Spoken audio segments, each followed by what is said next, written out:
Welcome to my channel. ఈరోజు అమ్మ వంటల రుచిలో ఎంతో టేస్టీగా ఉండే హోటల్ స్టైల్లో మైసూర్ బోండా లేదా బజ్జీ ఏ విధంగా తయారు చేయాలో ఇప్పుడు చూద్దాం. ఒక మిక్సింగ్ బౌల్లో 1 కప్పు నిండా మైదా తీసుకొని వేసుకోవాలి. తర్వాత 1 లేదా 2 టేబుల్ స్పూన్ల బియ్యం పిండి, 1 టీ స్పూన్ జీలకర్ర, 1 టీ స్పూన్ బేకింగ్ సోడా, రుచికి సరిపడినంత ఉప్పు, సన్నగా తరిగి పెట్టుకున్నటువంటి అల్లం ముక్కలు 1 టేబుల్ స్పూన్, సన్నగా తరిగి పెట్టుకున్న పచ్చిమిరపకాయ ముక్కలు 1 టేబుల్ స్పూన్, సన్నగా తరిగి పెట్టుకున్న కొత్తిమీర 1 టేబుల్ స్పూన్ వేసుకొని అంతా బాగా కలుపుకోవాలి. తరువాత ఇందులో 1/2 కప్పు పెరుగుని వేసుకొని ఒకసారి అంతా బాగా మిక్స్ చేసుకుందాం.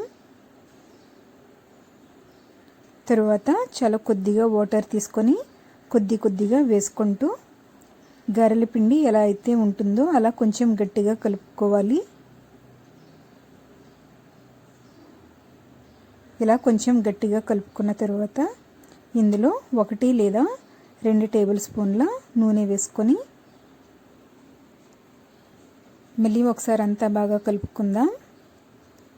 పిండిని ఇలా గట్టిగా కలుపుకున్నట్లయితే బోండాలు రౌండ్గా వస్తాయి. మరి లూజ్గా కలుపుకున్నట్లయితే బోండాలు రౌండ్గా రావు. కనుక ఇదే విధంగా పిండిని కలుపుకోండి. తరువాత మూత పెట్టుకొని రాత్రంతా కానీ లేదా అరగంట పాటు నానబెట్టుకోవాలి. నేను రాత్రంతా నానబెట్టి ఉంచాను. ఇలా రాత్రంతా నానిన తర్వాత పిండి కొద్దిగా పైకి ఉబ్బుతుంది. ఒకసారి అంతా బాగా కలుపుకొని పక్కన పెట్టుకున్న తర్వాత స్టవ్ మీద డీప్ ఫ్రైకి సరిపడినంత నూనె పెట్టుకొని వేడి చేసుకోవాలి. నూనె వేడైన తర్వాత చేతిని వాటర్లో కొద్దిగా తడి చేసుకొని కలిపి పెట్టుకున్నటువంటి పిండిని కొద్దిగా తీసుకొని చూపిస్తున్న విధంగా బోండాలను వేసుకోవాలి. వీటిని లో ఫ్లేమ్ లేదా మీడియం ఫ్లేమ్లో మాత్రమే వేయించుకోండి, లేదంటే లోపల వరకు వేగవు.